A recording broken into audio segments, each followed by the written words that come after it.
Saudari-saudaraku yang terkasih, selamat pagi. Bacaan Injil pada pagi hari ini diambil dari Injil Lukas bab 14 ayat 12 sampai dengan 14. Dan Yesus berkata juga kepada orang yang mengundang Dia, "Apabila engkau mengadakan perjamuan siang atau perjamuan malam, janganlah engkau mengundang sahabat-sahabatmu atau saudara-saudaramu atau kaum keluargamu, atau tetangga-tetanggamu yang kaya, karena mereka akan membalasnya dengan mengundang engkau pula, dan dengan demikian engkau mendapat balasnya. Tetapi apabila engkau mengadakan perjamuan, undanglah orang-orang miskin, orang-orang cacat, orang-orang lumpuh, dan orang-orang buta. Dan engkau akan berbahagia, karena mereka tidak mempunyai apa-apa untuk membalasnya kepadamu.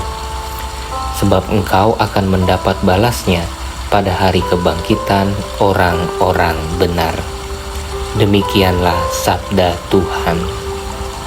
Saudari-saudaraku yang terkasih, kalau kita membaca ataupun mendengar Injil hari ini, nampaknya semua sudah sangat jelas bahwa kita diminta untuk melakukan kebaikan tanpa mengharapkan sebuah pamrih ataupun imbalan.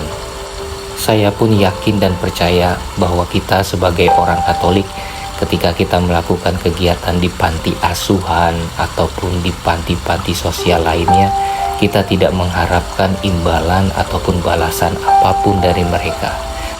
Namun kalau kita mau jujur dan bertanya lebih dalam kepada diri kita, apakah kita benar-benar bersih dari hal tidak mengharapkan imbalan? Saya rasa tidak.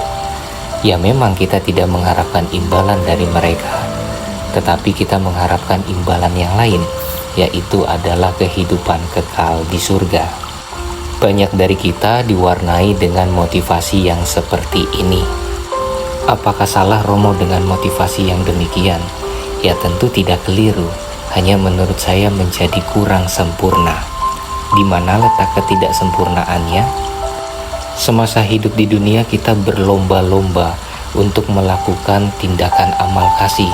Kita mengumpulkan celengan amal kasih kita, dengan harapan suatu saat ketika saya mati nanti, saya berhak mendapatkan ganjaran, yaitu kehidupan kekal abadi di surga.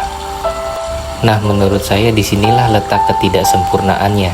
Kalau kita tidak benar hati-hati dan dengan jeli melihat motivasi dari tindakan kasih yang kita lakukan. Sederhananya demikian, kita tidak dapat menuntut kepada Tuhan, "Tuhan, saya sudah melakukan banyak kebaikan, sekarang saatnya saya menikmati kebahagiaan di surga." Urusan masuk surga atau tidak, kita ditatapkan pada kebijaksanaan dan kerahiman Allah. Itu berada pada wewenang Allah, karena hanya Allah lah yang mampu menyelidiki dan melihat kedalaman hati manusia. Seperti gambar yang ditunjukkan di sini, tindakan amal kasih yang kita lakukan adalah baik untuk menyiapkan hati kita ketika kita berhadapan pada kerahiman Allah sendiri, pada situasi penghakiman terakhir. Kita menyiapkan hati kita supaya kita beroleh kerahiman Allah dengan pantas. Jangan sampai karena kita selama hidup di dunia tidak melakukan tindakan amal kasih, kita menjadi pribadi yang takut, menjadi pribadi yang tidak siap, menjadi pribadi yang tidak memiliki kualitas hati untuk pada akhirnya menetap dalam kediaman abadi di surga.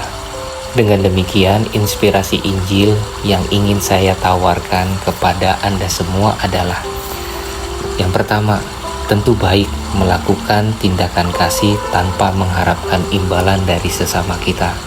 Dan tentu juga baik kalau kita memiliki motivasi melakukan tindakan amal kasih karena kita ingin menyiapkan hati kita untuk pada akhirnya kelak kita mengharapkan kehidupan abadi di surga.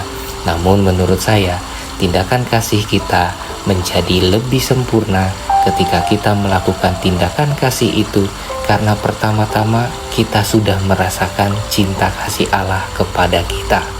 Kita melakukan itu karena kita merasa sungguh-sungguh menjadi pribadi yang dicintai Allah, diberkati oleh Allah, maka kita ingin membagikan kasih dan berkat itu kepada sesama kita. Hingga pada akhirnya nama Allah sendirilah yang dimuliakan dan bukan nama pribadi kita.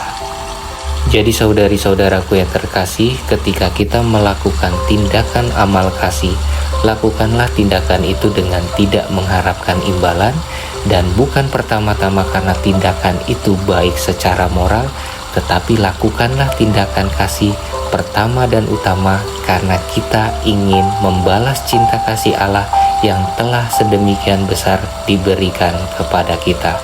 Hanya dengan motivasi seperti inilah tindakan kita menjadi sempurna sebagai orang beriman. Ingat, Tuhan sayang padamu, dan jangan lupa berdoa hari ini. Tuhan memberkati.